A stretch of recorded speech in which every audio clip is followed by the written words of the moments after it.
Olá, pessoal, sejam muito bem-vindos. Hoje daremos sequência ao nosso projeto Super Francisquinho, com a sua jornada para a superação da CLN2, com o tema fisioterapia. E nós teremos convidados hoje, são as fisioterapeutas Larissa Rosa e Ana Carolina Pina, que fazem parte aí dessa equipe multidisciplinar que cuida do Francisquinho, e os pais dele também, o Bruno Marinho e a Patrícia. As doenças degenerativas de caráter progressivo levam o paciente com problemas neuromusculares à incapacidade funcional, o que torna a sua vida bastante difícil e dependente. Consequentemente, essa incapacidade pode levar o corpo a uma deformidade óssea e distúrbios respiratórios. O fisioterapeuta, assim como toda a equipe de reabilitação, ele tem um papel que é de fundamental importância na tentativa de estabelecer uma melhor qualidade de vida mediante o trabalho com o paciente e a sua família. A gente sabe que, nesses casos, a família é fundamental para que tenha bons resultados o tratamento, lógico. O tratamento fisioterapêutico em pacientes com doenças neuromusculares é realizado pela fisioterapia motora respiratória e, em alguns casos, pela hidroterapia. É importante ressaltar que cada paciente deve ter uma conduta personalizada de acordo com as suas necessidades. Com base na avaliação terapêutica, é possível definir metas e avanços na reabilitação desse paciente em curto, médio e longo prazo. E nós vamos compartilhar hoje com vocês um pouco da experiência do Francisquinho no seu tratamento. E a nossa primeira convidada é a Larissa Rosa, que ela é fisioterapeuta do setor de fisioterapia neuropediátrica da Universidade Estadual do Pará e é fisioterapeuta e coordenadora do setor de reabilitação intensivo e terapias especializadas, da Clínica Incluir. Ela atua há 16 anos na área de fisioterapia neuropediátrica, tem certificação no conceito neuroevolutivo Bobat, método, depois você me corre se eu falar alguma coisa errada, tá? Método Tressut, básico e avançado, e mais uma série de qualificações aí, o que torna ela uma profissional muito capacitada para acompanhar o Francisquinho. Seja muito bem-vinda, Larissa. Boa noite, obrigada por estar participando, né, dessa live, benefício lá do Francisquinho. O Francisquinho chegou lá na Universidade do Estado do Pará, encaminhado pelo setor de neurologia pediátrica, né, já com o diagnóstico da lipofuscinose seroide neuronal tipo 2, né, e a gente iniciou o atendimento dele de uma forma precoce, porque o diagnóstico dele foi precoce, né, foi realizada a avaliação fisioterapêutica e a aplicação de algumas escalas para a gente avaliar em que nível ele estava, né, e poder ficar acompanhando o caso dele. Como se trata de uma doença rara, tem pouco material bibliográfico, né, para a gente se embasar, mas, por exemplo, procurar em livros, a gente não vai encontrar nada que norteie, vamos dizer assim, a conduta fisioterapêutica, né. Então, a gente teve que ver artigos, as publicações sobre essa patologia, para estar se embasando sobre a fisiopatologia da doença, né, e as condições clínicas que podiam ser apresentadas. É isso, e a gente vai batendo esse papo, conhecendo mais a respeito do tratamento, dos primeiros contatos que vocês, como profissionais, como fisioterapeutas, tiveram com o Francisquinho. E para complementar esse nosso papo, para engrandecer ainda mais, eu chamo a também fisioterapeuta Ana Carolina Pina, que é formada há 15 anos e trabalha há 11 com reabilitação respiratória com crianças. Ela fez pós-graduação também em 2020 e faz parte dessa equipe multidisciplinar. Seja muito bem-vinda, Ana. Muito obrigada pelo convite, pela oportunidade de estar participando dessa conversa, né, desse momento de engrandecimento não só para toda a equipe, mas para a sociedade em geral. É isso. E para a nossa conversa, para a gente ver esse lado do paciente, da família, como a gente tem feito aqui, eu vou chamar o Bruno Marinho e a Patrícia, que são os pais do Francisquinho, também para darem aí as boas-vindas, para dar para começar o nosso bate-papo. Sejam bem-vindos. Olá, boa noite. Bruno foi só socorrer o Francisco, mas já está voltando, tá? Boa noite, agradecer a todos que estão participando, para vir conhecer um pouquinho da nossa história, da nossa luta, nossa conquista com o Francisquinho, através também com essa família linda, né, que nos acompanha, fisioterapeuta, terapeutas, fono, e no decorrer das lives vocês vão conhecendo toda a nossa família completa, que fazem parte desse corpo maravilhoso, que é da família Francisquinho. Boa noite a todos. Obrigado mais uma vez. Agradecer a presença, né, da Larissa, da Carol. Boa noite, Ravi. E desculpa ter entrado assim, que família atípica é isso, né? A criança chama, a gente vai e assim real. Acontece, né? Imagina, nossa prioridade aqui é sempre o bem-estar do Francisquinho, o espaço aqui ele é de vocês, então não tem o menor problema, mas se ele chamar de novo, se ele precisar de novo, não se furtem em ir lá.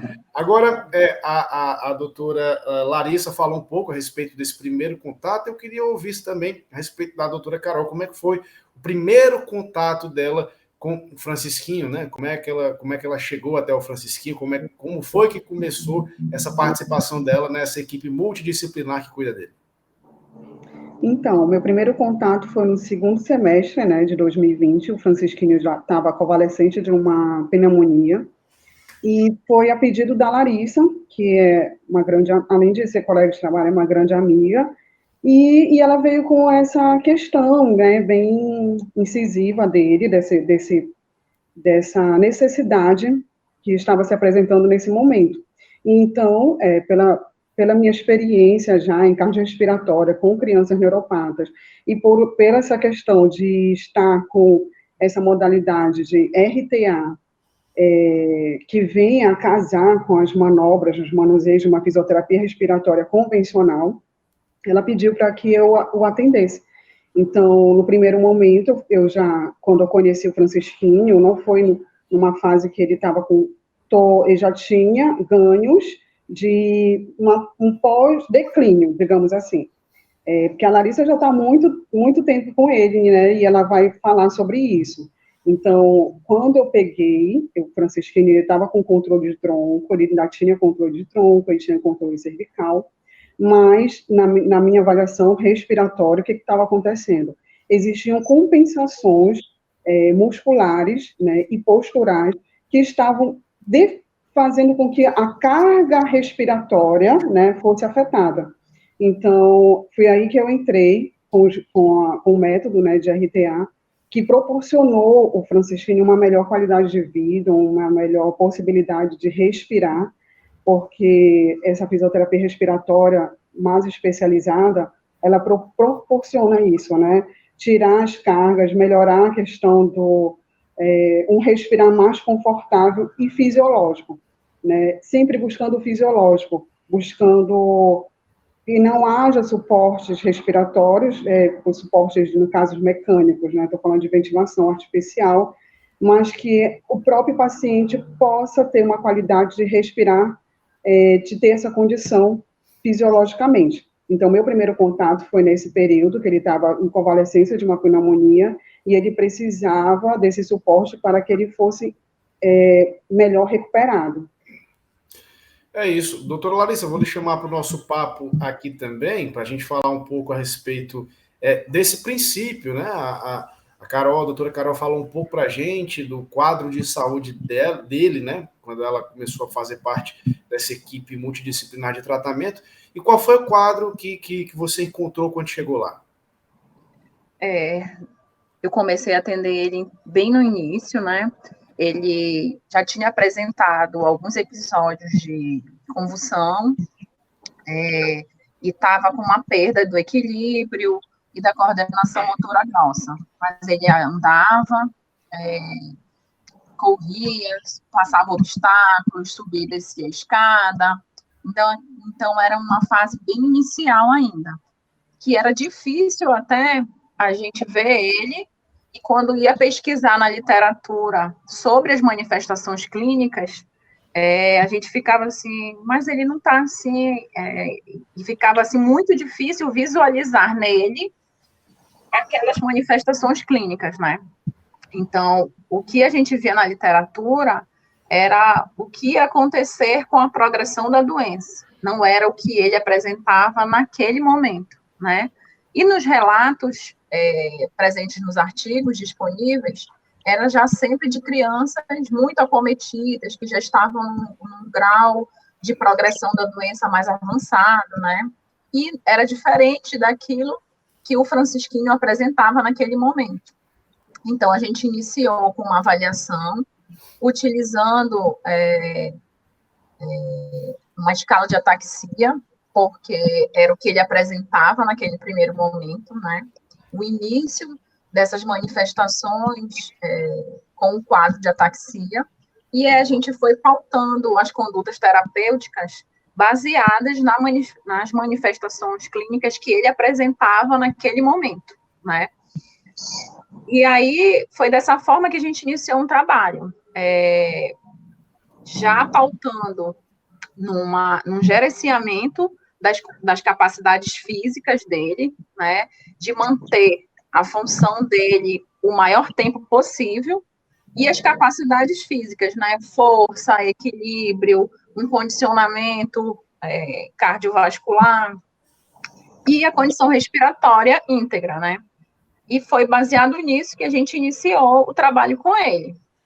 Então, em alguns momentos, parecia que ele estava apresentando uma melhora, e aí eu sempre explicava para a família dele que aquilo era uma adaptação, e que a progressão da doença, ela vinha em degraus, né? Então, aos poucos, ele se adaptava a uma perda, e quando ele estava se adaptando, acontecia uma nova perda, né?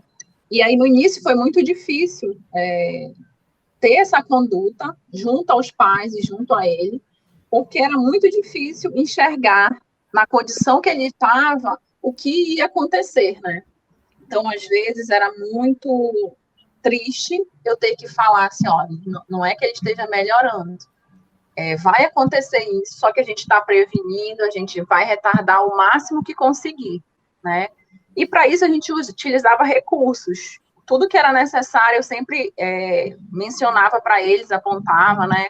O uso de sandália ortopédica para ajudar a manter uma marcha mais alinhada, o uso de colete, tipo Teratogs, que ia ajudar no alinhamento dele, ia proporcionar um gasto energético menor, e isso tudo era importante para a gente preservar a função dele. Então, andar até onde fosse possível, né, manter o controle de tronco, manter o equilíbrio, manter os sistemas respiratório e músculo-esqueléticos íntegros, mesmo porque eles já lutavam pelo início dessa medicação. E a gente tinha como foco e objetivo justamente isso, gerenciar as capacidades funcionais dele em todos os sistemas, né, fisiológicos, para quando ele conseguisse a medicação, ele está o melhor possível para começar uma outra etapa da fisioterapia a partir desse momento. Né? Então, antes da medicação, a nossa conduta, a nossa intervenção visava isso, gerenciar as capacidades funcionais dele, né, e prevenir a instalação de comorbidades, como deformidades ósseas, escoliose, luxação de quadril, a perda da capacidade respiratória, né, perda do alinhamento biomecânico, que era fundamental para manter a integridade dele, óssea, né, musculoesquelética, e é isso. Imagino que o tratamento fisioterapêutico, né, até para o desenvolvimento ou para a preservação da capacidade motora, seja fundamental para esses pacientes de CLN2, né? Sim. Carol, fala um pouquinho a respeito da importância, de fato, desse tratamento fisioterapêutico para a questão motora desses pacientes. Por que é tão importante? Então, porque o ganho motor está intrínseco com a capacidade respiratória. Se ele tiver um déficit respiratório, vai ser inviável ele ter um ganho motor, porque ele vai fadigar, ele não vai ter uma ventilação adequada, então o débito cardíaco sobrecarregado. Então, está intimamente ligado uma coisa com a outra. Eu lembro de uma vez uma fisioterapeuta falou assim, não tem como você não atender a respiratória sem olhar o motor, a questão motora, né? Porque você precisa ter uma boa ventilação, né? Uma boa mecânica ventilatória e para ter ganhos motores, né? Então, é a partir daí que a fisioterapia respiratória se faz muito importante, até para prevenir. A Larissa falou muito em questão de déficits respiratórios, né? Porque o que acontece? A criança, ela, pela perda de controle, né? De perda de controle cervical, tônus, enfim, ela vai ocasionando acomodações tanto musculares quanto ósseas.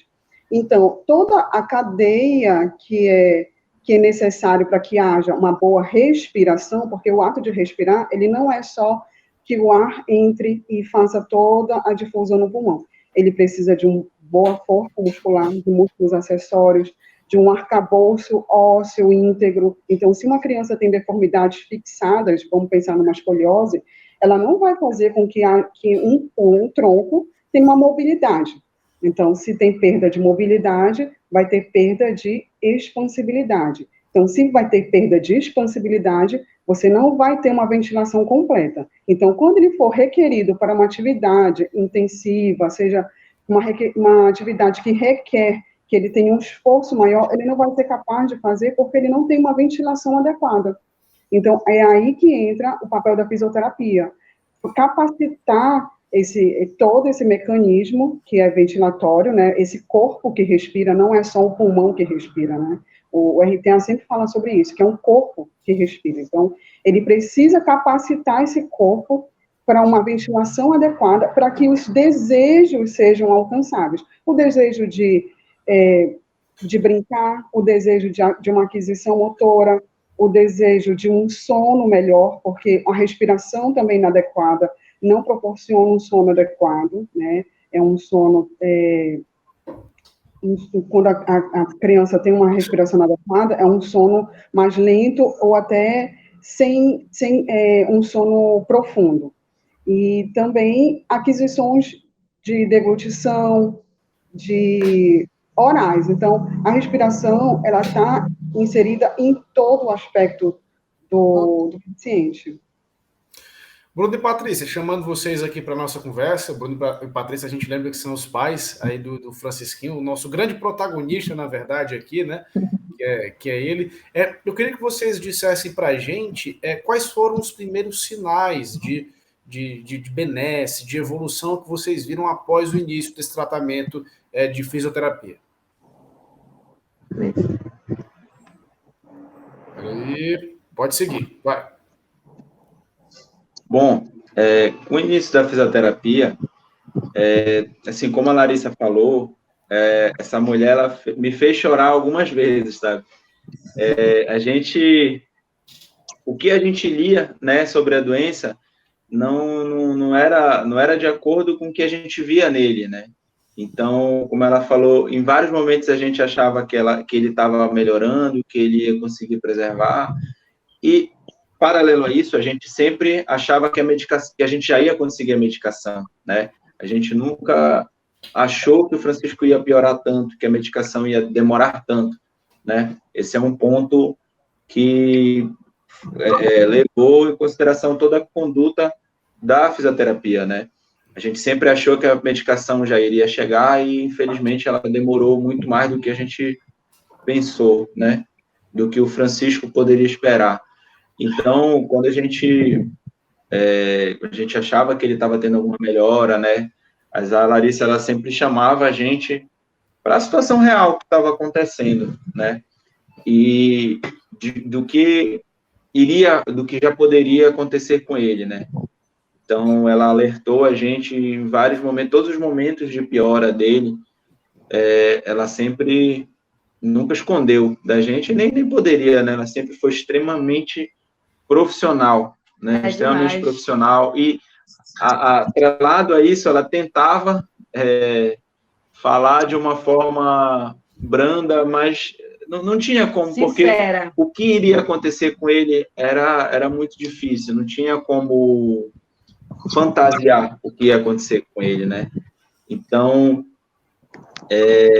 foi muito difícil mesmo. Apesar de, no início da fisioterapia, ele conseguir fazer praticamente tudo que era determinado, né?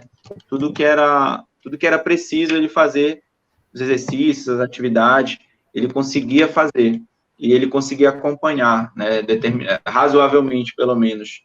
Então, a gente achava sempre que ele estava indo bem. Mas ela, com um olhar extremamente técnico e uma capacidade profissional absurda que ela tem, e a gente respeita demais isso. A opinião dela para a gente aprendeu a entender que tudo que ela falava sempre era querendo o melhor dele, né? Todas as sugestões que ela sempre passou para a gente, por mais que no primeiro momento a gente não quisesse fazer, porque aquela situação, o colete foi difícil colocar nele, ele reclamava demais, era incômodo, a sandália ortopédica, a órtese, todas essas etapas que ele passou eram muito difíceis, muito dolorosas para ele, então ver ele chorar, isso era muito, muito angustiante, né, para a gente. O relacionamento meu com a Larissa, ele começou primeiro com ódio, depois foi amor, eu sempre falo isso para ela, né? Gente, os primeiros contatos que eu tive com a Larissa, assim, eu odiava ela, porque, assim, a aceitação do diagnóstico já é difícil, e o contato com a fisioterapia foi bem mais complicado para mim, quanto mãe, né? Porque o Bruno entendia muito dessas partes técnicas, e eu era zerada, e ela falava assim, olha, Aí eu lembro, assim, que eu sempre queria entrar na sala, aí ela me bloqueava, ela dizia, não, vou entrar aí, não vai fazer nada, fica lá fora esperando. Aí eu dizia pro Bruno, eu odeio ela.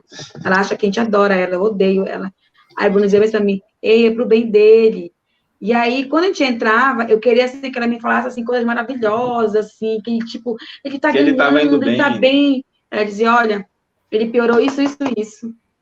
Quando é que vem a medicação dele? Aí eu dizia assim, eu ficava assim, eu me fechava.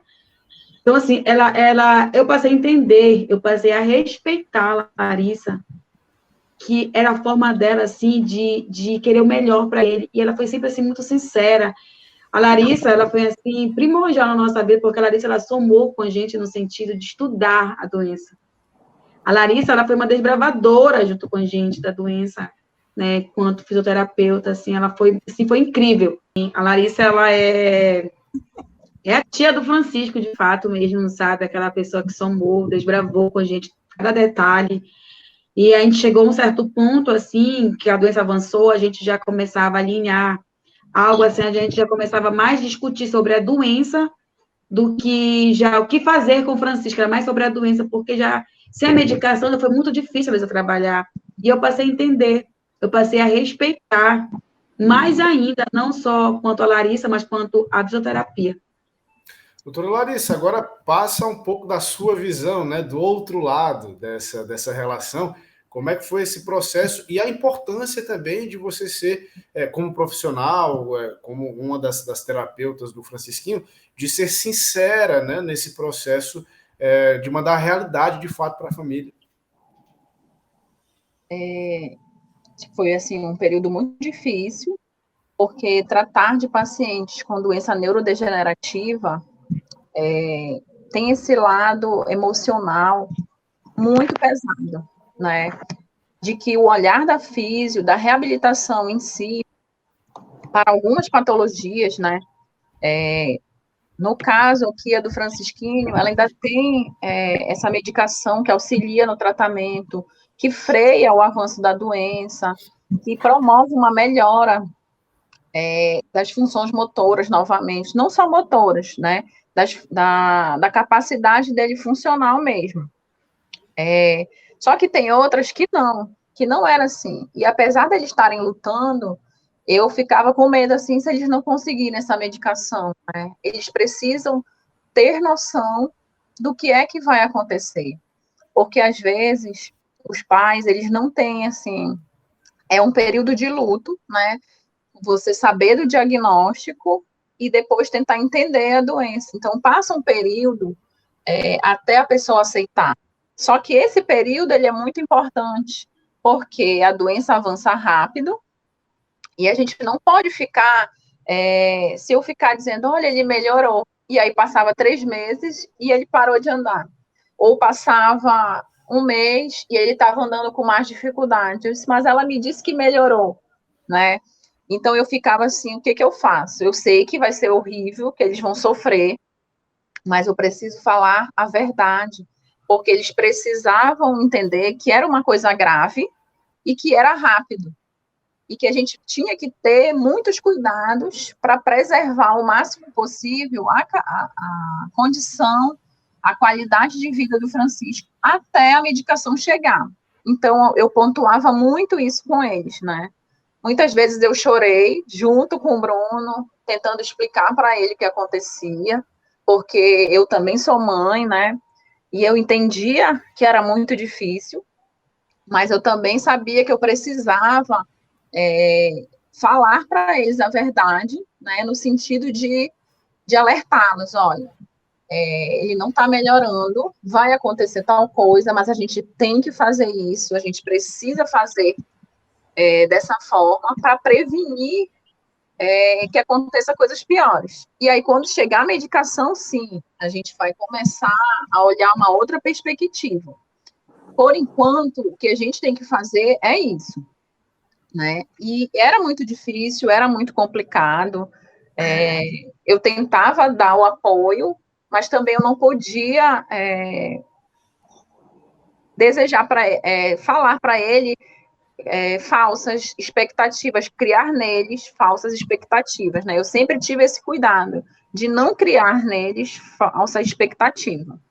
Mas também eu sempre confiei muito, né, de que eles iam conseguir essa medicação, e eu sei também que um diagnóstico, ele não é uma sentença, né, que cada paciente responde de um jeito à terapia, à medicação, né, e até o próprio quadro clínico dele era diferente das manifestações que a gente já via na literatura. O tipo de mutação que aconteceu com ele era diferente também de que aconteceu em outras crianças. Então, ele era um caso, vamos dizer assim, à parte. O que a gente estava fazendo com ele, a gente não sabia se ele ia seguir o mesmo curso dos outros casos descritos na literatura. Então, eu sempre via nele o Francisco, né? Ele tinha a CLN2, tinha, né? Mas ele era o Francisco, então ele podia demorar mais a avançar, ele podia conseguir esperar a medicação, e aí era nisso que eu focava e ia, né? E assim, sabe, Ravi, quando eu falo da Larissa, né, no sentido é que às vezes, a família, ela não quer ouvir essas coisas. É nesse sentido. Ouvir isso. Então, assim, é por isso que vinham sentimentos ruins. Por quê? Porque eu não queria aceitar. E eu não estava entendendo, eu não queria escutar o que ela tinha para me falar. Então, é muito difícil a gente aceitar. Então, assim, eu acabei confundindo os sentimentos, eu não queria saber. Eu falava assim, eu não vou mais, porque eu não quero que ela me fale essas coisas. E eu não entendia que ela estava tendo isso pelo bem do meu filho, assim, sabe? Então, assim, por isso que eu sempre volto à minha fala, é uma mulher que eu respeito, uma mulher que eu tenho amor, uma mulher que ela revolucionou. Hoje, né? Naquela época, não, né? Queria me matar. Naquela época, não, né?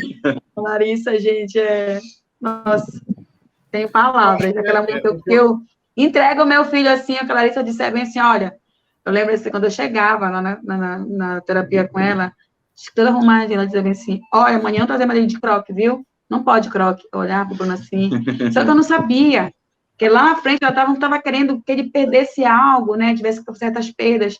Eu dizia bem assim, ela quer mandar transferir do meu filho, Bruno. Aí, são detalhes assim que para muitas famílias é difícil, mas é correto. É muito correto, é muito difícil esse impacto, né? Aqui, as lives, ela mostra nossa experiência. E as minhas falas foram minhas experiências, assim, que era isso que eu pensava. Então, assim, é por isso que hoje eu reforço para as famílias, né, que a fisioterapia, ela é muito importante para a criança, principalmente eu falo pela nossa experiência com CLN2, a medicação, ela é 50, ou 50 são as terapias. De suma importância. Eu acompanhei um pouco aí da história do Francisquinho, né? Até para poder estar aqui conversando com vocês, para a gente ter um papo que fluísse melhor, para ter um conhecimento maior. E o que eu observei é que é muito essa história de muitos sentimentos, muitas descobertas e muitas evoluções, né? Como um todo.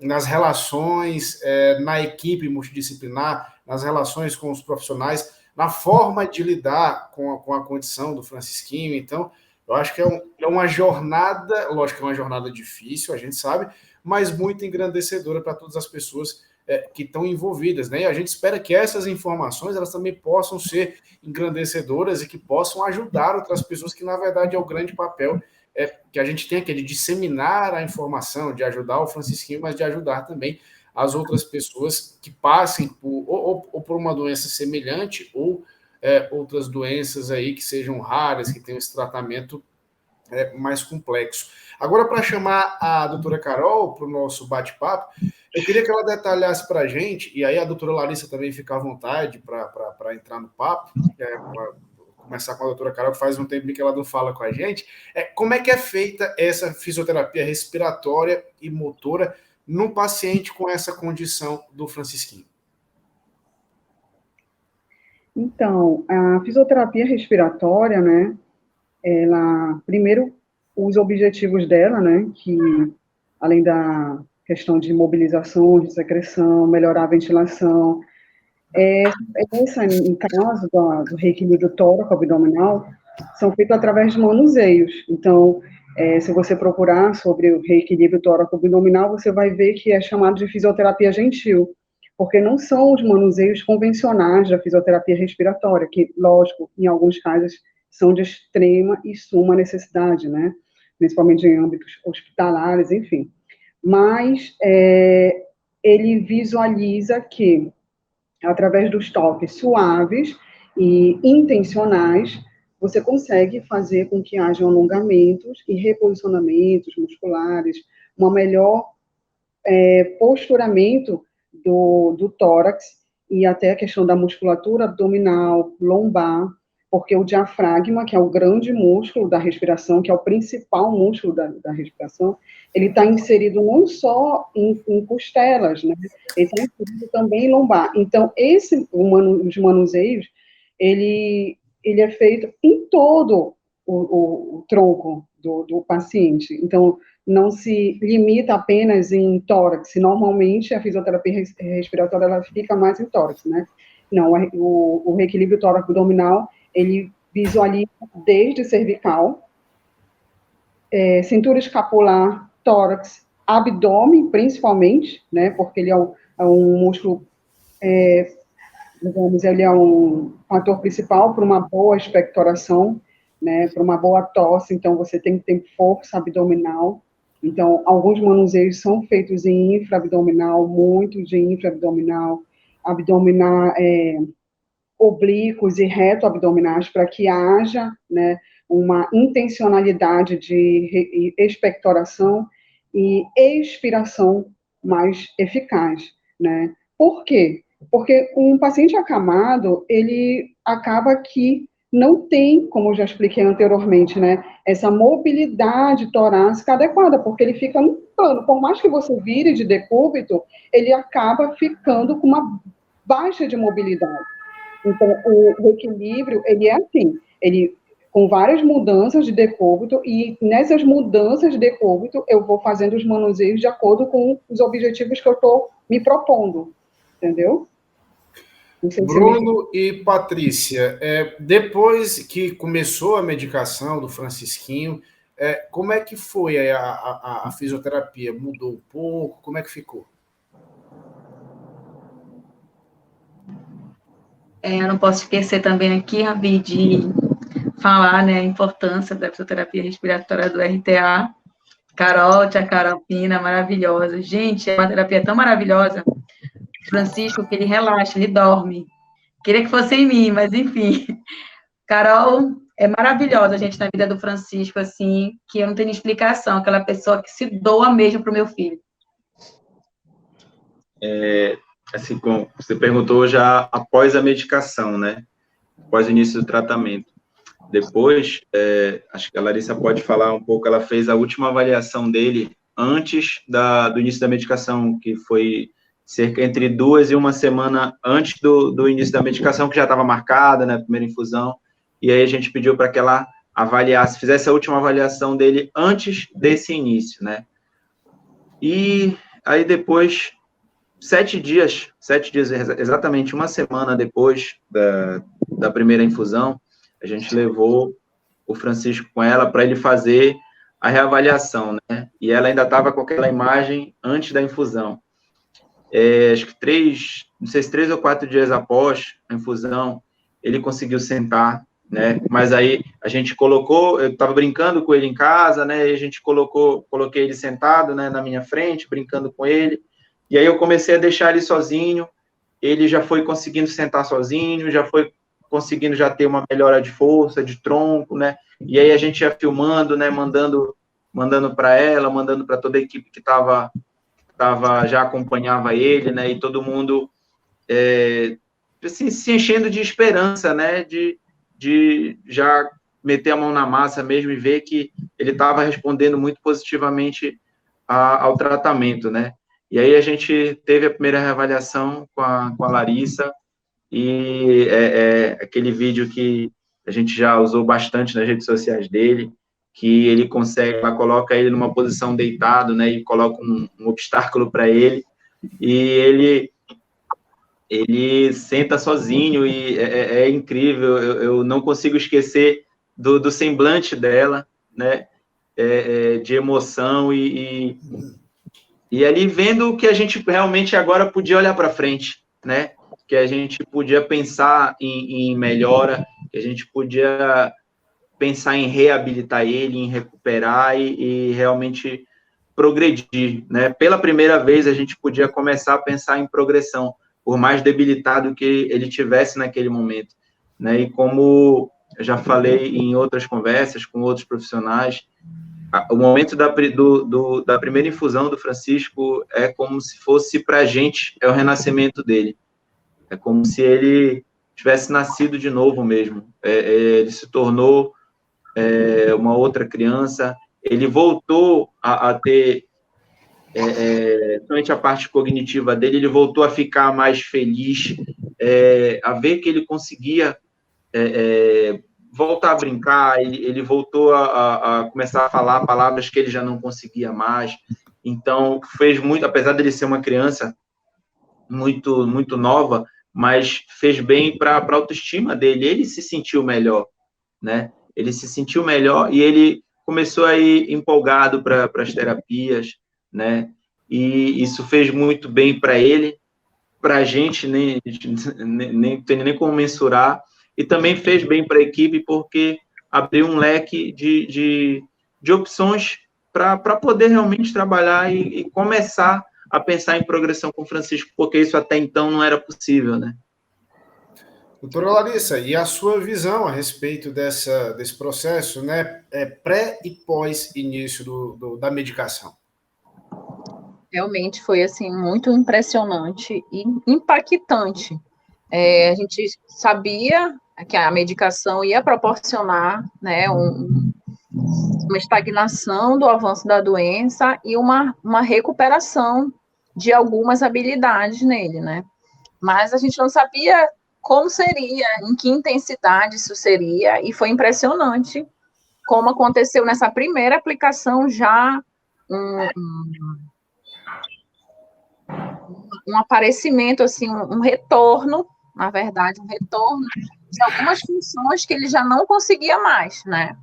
Então, nessa última avaliação que eu fiz nele, antes da infusão, ele já não estava mais podendo ir para as terapias, né? Porque a condição clínica dele tinha piorado muito, e aí, para preservar o nível de gasto energético dele, foi suspensa todas as terapias, né? E aí ele tinha feito GTT, ele já estava usando cadeira de rodas, ele não tinha mais controle cervical, de tronco, a interação dele estava muito difícil, porque ele já não conseguia mais falar, era só com o olhar, e mesmo assim ele interagia pouco, né? E aí eu fui nessa avaliação, usei uma tabela, né, uma escala, para ver em que grau ele estava, né? E ele estava muito comprometido. Ele tinha zerado vários itens dessa avaliação, porque ele não conseguia fazer nada, né? Todos os itens que pediam para avaliar a execução, ele já não conseguia mais, né? E foi, assim, muito, muito complicado. Mas, graças a Deus, uma semana depois ele fez, né, a infusão. E aí, o que a gente viu depois me impressionou, me alegrou, vamos dizer assim, muito, porque era aquilo que a gente estava esperando, né, acontecer. E quando você fez uma pergunta anterior, né, tipo, o que ele teve de melhora depois que ele iniciou a fisioterapia? Ele não teve ganhos, mas ele teve manutenção, entendeu? De coisas que ele precisava manter para aguardar esse momento. E aí, quando chegou lá, nesse momento, ele tinha uma integridade óssea, né? Ele tinha as articulações dele bem alinhadas, preservadas, o que facilitou para ele, nesse momento pós a infusão, ele ter uma possibilidade, entendeu? Adequada de ter esses ganhos. Então, a articulação do pé dele estava preservada e a gente conseguia fazer ortostatismo com ele. A coluna dele estava o alinhamento preservado e ele não tinha escoliose. A mobilidade torácica, a mobilidade do sistema musculoesquelético estava toda preservada. E aí, quando ele tomou a infusão, que deu uma freada, né, na degeneração, e aí ele começou a ter as respostas, porque ele tinha uma capacidade física boa para responder bem, entendeu? Então, crianças que não faziam antes um acompanhamento, elas perdem essa capacidade física. E aí, quando toma a medicação, não ia ter o mesmo efeito que teve no Francisquinho, né? Porque ele tinha todas esse reservatório, vamos dizer assim, de funcionalidade dentro dele. E aí, quando deu uma freada na degeneração e iniciou um processo de ganhos motores e sensoriais novamente, foi muito bom ver, né, que ele já conseguia estabilizar a cabeça, ele conseguiu o controle de tronco, ele fazia umas transições posturais, tipo, ele conseguia rolar, ele conseguia sentar com ajuda, mas ele conseguia, né, apoiar os braços no chão, e conseguir adotar essas posturas que antes ele já não conseguia mais, né? E aí melhorou a interação dele, porque também, tipo, ela freia um processo de degeneração que não é só motor, né? É sensorial, é cognitivo, de vários aspectos. E aí, quando ele voltou, vamos dizer assim, é como se ele tivesse voltado, né? E aí sim, aí ele já sorria, ele começava a se expressar de novo, manifestar as intenções que ele queria. Eu quero aquele brinquedo, eu não quero, né? E aí ele voltou a fazer tudo isso. E aí foi uma virada de chave no nosso tratamento, né? Na nossa intervenção. A partir daquele momento, a gente não ia mais só gerenciar o quadro clínico dele. Não, nós íamos propor agora melhoras, como disse o Bruno, né? E aí, baseado naquela avaliação, eu disse, olha, agora, bora melhorar o controle de tronco, bora enfatizar as transições posturais e colocar logo o ortostatismo, nem que seja com auxílio, né? O uso de uma tala extensora no membro inferior, suporte, mas a gente vai colocando logo ele para melhorar a questão respiratória, né, e as outras, a circulação, as funções intestinais, enfim, vários ganhos, né, e a partir dali foi ganhos, a cada sessão e a cada nova infusão ele ia ganhando alguma coisa, né, e aí a gente conseguia estabelecer metas, bora trabalhar isso, vamos ganhar tal coisa, vamos fazer assim, né, a Carol já começou nessa fase, né? Ela entrou na equipe depois das infusões. Como ele estava um período mais acamado e sem muita movimentação, ele fez as infusões, e aí numa dessas infusões, ele apresentou esse quadro de pneumonia. E aí, quando ele retornou, a gente conversou, eu já tinha falado, né, para ele sobre a fisioterapia respiratória, mais especificamente desse método, reequilíbrio tóraco-abdominal, ou reeducação tóraco-abdominal, né, que é diferente da fisioterapia respiratória convencional, porque ela está muito aliada com a motora. E aí, uma intervenção que auxilia a outra, né? Então, ele tinha uns déficits motores, né, que prejudicavam a parte respiratória. E aí, mesmo que ele não tivesse o episódio de pneumonia, já estava numa fase de indicação para a intervenção respiratória, né? Que era justamente para não prejudicar esse sistema com as mudanças que ele estava apresentando. Então, esse método da fisioterapia respiratória veio somar nesse período, né, para a gente continuar mantendo esses ganhos. E aí foi muito importante, porque para a gente fazer essas intervenções mais eficazes, eu precisava que ele tivesse uma boa condição respiratória, né? Um condicionamento cardiorrespiratório, uma boa ventilação pulmonar, que propiciasse ele aproveitar, vamos dizer assim, essas terapias agora, que seriam mais ativas, vamos dizer assim. E se a gente for contextualizar hoje, como é que está o Francisquinho e como é que está o acompanhamento fisioterapêutico dele, né? A pergunta, logicamente, vai para a doutora Larissa, a doutora Carol, mas também para a família, né? Para o Bruno e para a Patrícia, para a gente ter uma noção real de como é que está esse processo hoje. Começa comigo? Pode ser. Então, né? Ele continua progredindo, né? Na questão da manutenção, ele já não tem, vamos dizer assim, melhoras tão extremas, né? De um momento para o outro, mas está muito na questão hoje da manutenção dessas capacidades que ele já foi adquirindo, né? Nas terapias.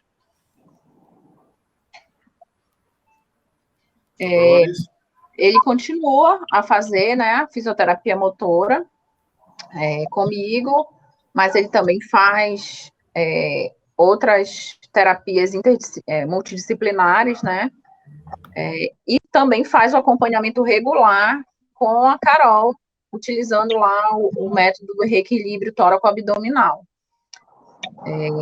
Ele faz fono, faz físio, faz TO, faz musicoterapia, né?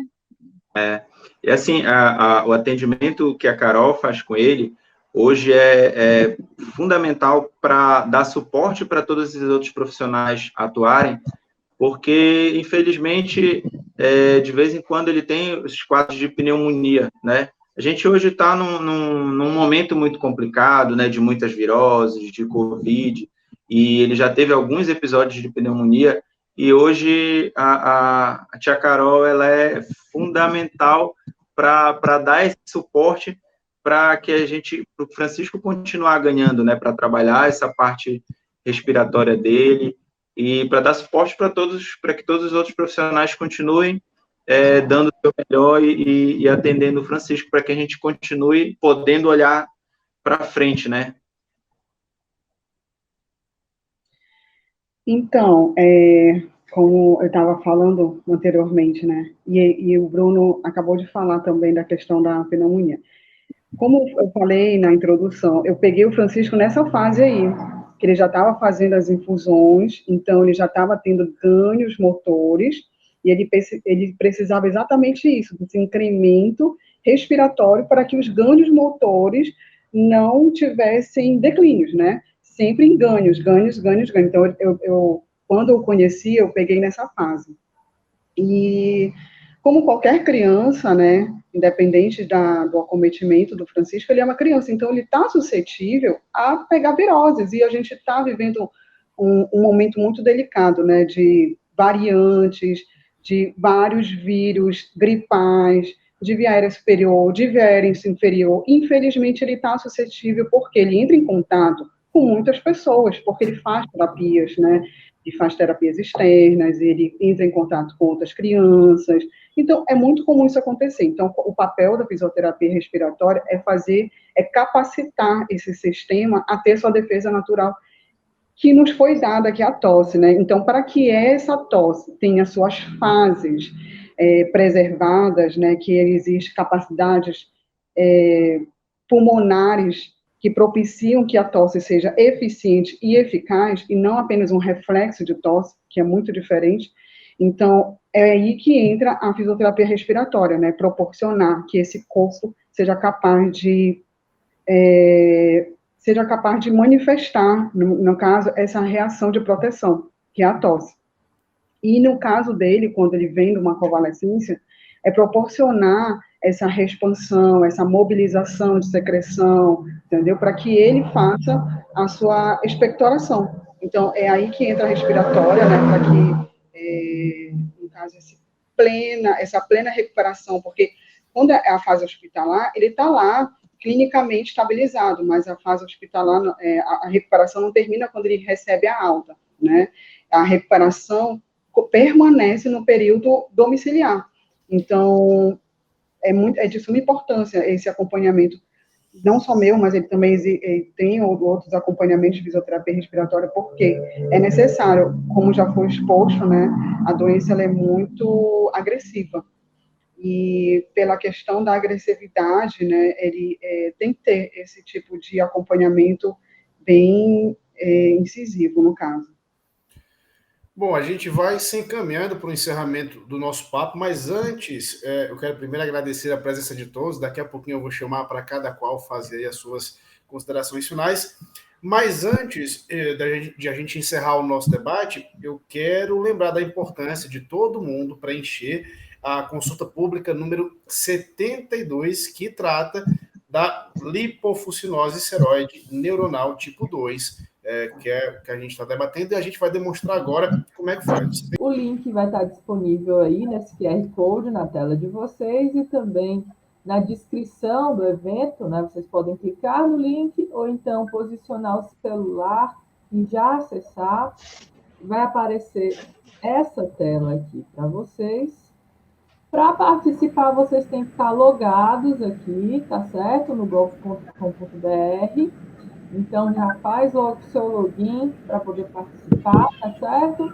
Aqui o órgão do Ministério da Saúde, setor, né, coordenação de incorporação de tecnologias do Ministério da Saúde, vai até o dia 21/11 e até agora nós só tivemos 63 contribuições recebidas. Precisamos ampliar aqui esse número, né, o mais rápido possível. Aí temos aí pouco mais de uma semana, né, para conseguirmos, mas junto a gente vai chegar lá, tá certo?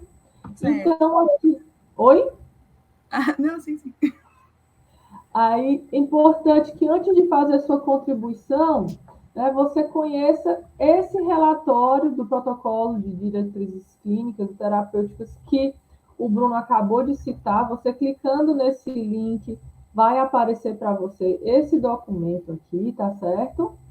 Importante que você leia e conheça, né, para que você tenha mais informações contextuais, né? A gente numa live não consegue, né, falar sobre isso, mas todos esses critérios que o Bruno falou estão aqui, ó, critérios de inclusão, tá certo?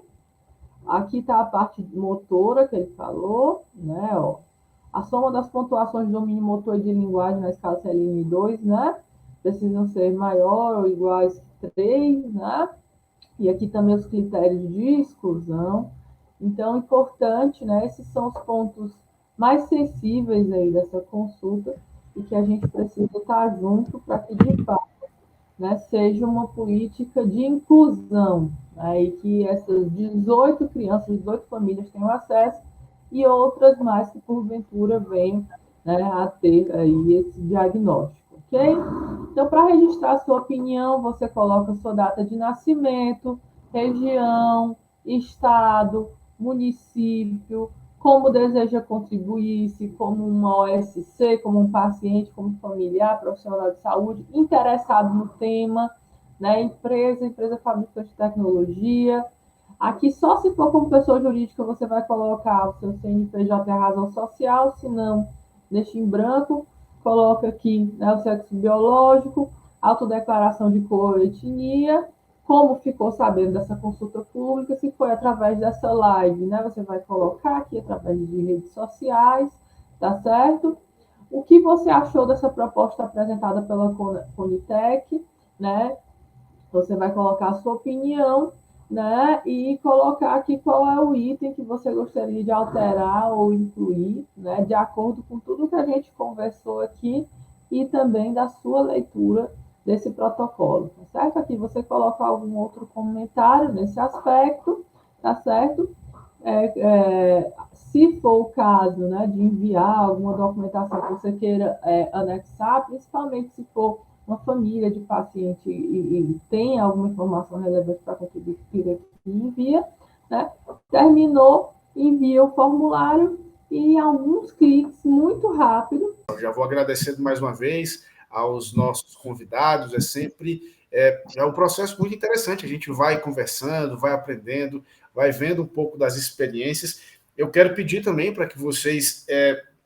essa live vai continuar disponível aqui no canal da ACDG Brasil, e é bom você deixar aquele joinha, se inscrever no canal e também compartilhar essas informações com o maior número de pessoas possível, porque isso ajuda a disseminar a informação. Eu queria convidar aí vocês a fazerem as suas considerações finais, começando aqui pelos nossos protagonistas aqui, né, junto com o Francisquinho, que é a família, com o Bruno e com a Patrícia. Deixar aqui esclarecido para as famílias, né, CLNs, a gente percebe, né, que a pneumonia, ela é muito corriqueira em relação às crianças no Brasil com CLN2. A importância que tem, né, a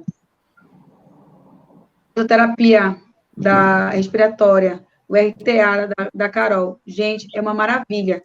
O Francisco, ele se tornou uma outra criança em relação, depois que a gente teve o contato com a Carol. Quero deixar, né, agradecimento aqui a FEDRAN, a CDG, né, a colaboração da Larissa, da Carol, que foram incríveis, foram muito esclarecedoras. Espero que possam ajudar muitas outras famílias aí, né, que ainda estão entrando agora nessa área da reabilitação, e mostrar, principalmente para as famílias em que ainda vão iniciar o tratamento com alfa-cerliponase, que é fundamental começar a reabilitação muito antes das primeiras infusões, para que a criança possa conseguir manter o máximo possível das suas funções motoras, para que ela se prepare para receber a medicação, né? Isso é fundamental. E pedir, né, para que você que está assistindo continue acessando aí a consulta pública, compartilhe com as pessoas que você conhece, compartilhe nas redes sociais, para que a gente possa garantir esse direito para as crianças que possuem CLN2 hoje, mas principalmente também entender que isso é uma política pública de futuro, né? Que, como a gente sempre fala, que é o nosso sonho daqui a 10, 15, 20 anos, que a CLN2 que vai ter um tratamento que vai ser corriqueiro, né? Que vai ser de extrema aceitação, vai ser mais simples de conseguir, porque a medicação já vai estar no SUS, né? Então, a gente sonha que daqui a alguns anos nenhuma criança sofra com a CLN2, né? Que ela já possa receber sua medicação logo após o diagnóstico e possa entrar na reabilitação da melhor forma possível e ter qualidade de vida e uma vida próspera e o mais próximo do possível, do normal possível. Deixar também meu agradecimento, né, à CDG e a todos que estão nos assistindo, né, conhecendo um pouco da nossa luta com o guerreiro super francisquinho. E as duas maravilhosas, Larissa, Carol, que estão conosco nessa luta do dia a dia. Eu não tenho palavras para descrever essas duas pessoas. Falar da Larissa, para mim, assim, é muito, muito especial. Hoje, né? Hoje. A Larissa, ela fez parte desde o início, né? Ela enxugou muito nossas lágrimas, ela nos abraçou quando foi necessário, ela estava do diagnóstico até o tratamento, né? E a Larissa era aquela pessoa, assim, que ela se doa totalmente, e que as pessoas possam ter pessoas assim, como no decorrer das lives, todo mundo está percebendo que cada profissional é perfeito, parece que estou escolhido a dedo. E a Larissa e a Carol é nesse mesmo estilo, gente. Muito especial na vida do Francisco. E que você possa também, voltando para o CDT, que você possa continuar nos ajudando, para que a gente possa continuar levando o Francisco para ser atendido por essas super maravilhosas mulheres guerreiras na luta, né, contra a CLN. Você pode mudar a vida do Francisquinho e de todas as crianças que dependem e as outras que possam vir a depender também dessa medicação. Bem, eu vou pedir agora para a doutora Carol deixar as suas considerações finais aí desse nosso papo. Por favor, doutora Carol. Então, eu quero agradecer mais uma vez, né, primeiro a oportunidade de ter confiado no meu trabalho, ter confiado na minha experiência profissional, porque eu creio, assim, como mãe, que nossos filhos são nossos maiores tesouros, né? Então, a gente procura sempre o melhor, né? A gente quer o melhor para os nossos filhos. Então, foi através da Larissa também, eu agradeço muito a ela por ter confiado em mim, acreditado no meu trabalho. E através do Francisco, eu consigo fazer o que Deus me capacitou, né? Que é o meu propósito de vida. Eu, sinceramente, eu me emociono muito, assim, quando eu falo, assim, de fisioterapia, porque a fisioterapia, ela proporciona isso, né? A gente conhecer pessoas, assim, tão especiais, porque, vamos falar sério, né? Patrícia e Bruno aí são pessoas extremamente especiais, e para eles, eu quero deixar uma passagem, né? Que a minha vida é muito baseada em fé. Então, assim, uma vez discípulos perguntaram a Jesus por quê, né? Por que aquela pessoa nasceu cega? Então, quem pecou? E Jesus, não, ninguém pecou. Ele nasceu assim para que a glória de Deus fosse manifestada através deles. Então, eu vejo muito nisso, eu acredito nesse propósito, eu acredito, assim, que muitas vidas, né, estão sendo impactadas nesse momento, né, nesse momento atual que o Francisco, ele tem acesso a muitos, né, muitas outras crianças, então, eu creio que muitas vidas já estão sendo impactadas e outras vidas, né, com certeza serão impactadas. Então, é um momento de muita seriedade, é um momento muito importante, e que se todas as pessoas pudessem dar um pouco de atenção, né, nessa questão, eu ficaria muito grata também, como terapeuta do Francisco. Muito obrigada, viu? A gente que agradece, palavras como essas nos emocionam, nos ensinam, e eu acho que, além de a gente informar, de a gente ter esse papel, né, de passar à frente essas informações, de tentar melhorar, inclusive, a vida de outras pessoas que necessitem desses processos, desse tratamento, a gente vê o quanto é importante ter profissionais vocacionados, que amam o que fazem, que se dedicam para melhorar a vida dessas pessoas. Eu acho que a luta do Francisquinho é uma inspiração para a gente, a batalha da família é uma inspiração para a gente também, e a dedicação com vocação de profissionais como as fisioterapeutas, a doutora Carol e doutora Larissa, também nos tocam muito e também nos inspiram muito. Então, dito isso, doutora Larissa, por favor, suas considerações finais. Eu gostaria de agradecer a participação, né? Acho que foi muito válida essa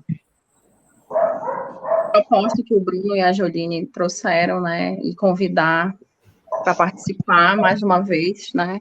Não só do tratamento do Francisquinho, mas como dessa e ajudar outras famílias, né? Como ele sempre fala. Eu não quero só para o meu filho, eu quero para todos, né? Isso é muito importante. E eles podem contar sempre comigo. É isso, a gente agradece bastante e fica essa troca de carinho e esses tantos ensinamentos que a gente sempre tem Olha nesses só, momentos que a gente Ravi, está aqui falando do de Super fato, Francisquinho. de Pode fato, falar. essas duas mulheres aí são amor mesmo, viu? É amor à profissão mesmo, sabe? Elas são sinônimos, assim, de amor ao próximo. Eu não tenho palavras, assim, para descrever esses dois seres humanos na vida da família Francisquinho.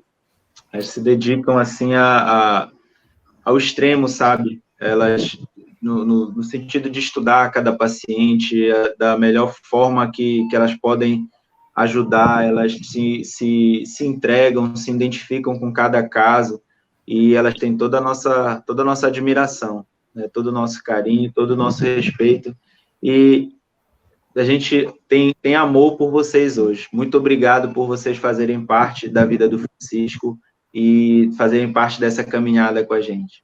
Larissa, hoje ela te ama já. Muito. Te amo também, Carol. Hoje ela já te ama. Muito amor, muita admiração, muito ensinamento de vida. Muito. Todos nós aqui saímos daqui um pouco preenchidos com esses bons sentimentos. Eu quero lembrar a todos que a gente vai ter essa programação aí do Super Francisquinho diariamente aqui no canal da CDG a partir das 19 horas. Então, fica ligado, não esquece de se inscrever no canal, deixar aquele joinha e compartilhar os nossos vídeos, porque a gente sabe que informar é melhor. A consulta pública, o link está aqui na descrição, é fundamental para esse projeto, para que outras crianças, outras pessoas que passem por isso tenham a oportunidade. E agradecer já aos nossos convidados e agradecer a você, que é nossa audiência. Fique ligado, nos próximos dias, às 19 horas. Até a próxima. Valeu. Tchau. Tchau, pessoal. Até a próxima, os próximos capítulos. Participem da consulta pública lá, galera. Isso.